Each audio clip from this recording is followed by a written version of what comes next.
ప్రభుత్వం చేయాల్సిన పనిని కనీసం వాళ్ళు చేసిన తర్వాత అప్రిషియేట్ చేసి వాళ్ళకి న్యాయం జరిగేదానికి ఆలోచించుకోకుండా ఒక దొంగ చేసే పనిని ప్రభుత్వం చేసినట్టయింది. ఈరోజు సాక్షాత్తు ముఖ్యమంత్రి కొడుకే అక్కడికి ఆ ప్రాంతానికి సంబంధించి డిఫెన్స్ అకాడమీకి సంబంధించి ఓపెనింగ్కి వచ్చిన తర్వాత, శంకుస్థాపనకు వచ్చిన తర్వాత ఆయన పర్యవేక్షణలో ఆయన వచ్చిన 2వ రోజు తర్వాత అక్కడ ఉన్నటువంటి స్థానికంగా ఎంపీలు కానీ, ఎమ్మెల్యే కానీ, ఎమ్మెల్సీలు కానీ వీళ్ళందరూ కూడా కలిసి మూకుమ్మడిగా అక్కడ ఈ మత్స్యకారులు ఏదైతే పట్టుకొని వారు బతుకు తెరువు కోసం అడ్డుపడుతున్నటువంటి ఇతర రాష్ట్ర మత్స్యకారులకు సంబంధించినటువంటి బోట్లని వీరు స్వయంగా వదిలిపెట్టినారంటే ఈ ప్రభుత్వాలు ఏం చేస్తా ఉండే? దొంగలు చేసే పనిని ప్రభుత్వాలు చేస్తా ఉండే, ప్రభుత్వాలు చేసే పనిని సామాన్యులు చేస్తా ఉన్నారు.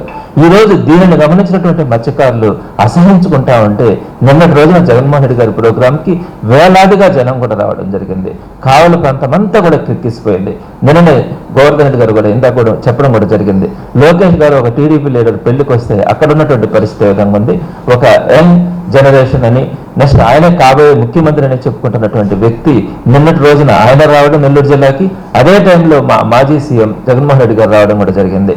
ఎక్కడో ఒక ఎండల్లో ఒక సీకి దగ్గరగా అక్కడ ఉన్నటువంటి విపరీతమైనటువంటి ఎండల్లో కూడా లెక్క చేయకుండా జిల్లాలో ఉన్నటువంటి మత్స్యకారులు కానీ, సానుభూతి పనులు కానీ వారందరూ కూడా జగన్మోహన్ రెడ్డి గారికి వేలాదిగా వచ్చి నిన్న ఆయన పర్యటనని ఎంత విజయవంతం చేసినారన్నది ఈరోజు అర్థమవుతుంది.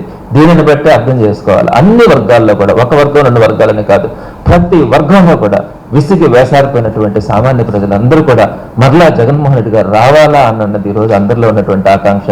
దాన్నే నిన్న మనం స్పష్టంగా కూడా చూడడం జరిగింది. ఈ 2 పర్యటనలో కూడా నిన్న జరిగినటువంటి 2 సందర్భాల్లో కూడా లోకేష్ కానీ అదేవిధంగా జగన్మోహన్ రెడ్డి గారు కానీ గమనించినటువంటి ప్రతి ఒక్కరికి కూడా అతి త్వరలోనే జగన్మోహన్ రెడ్డి గారి ప్రభుత్వం రాబోతా ఉంది.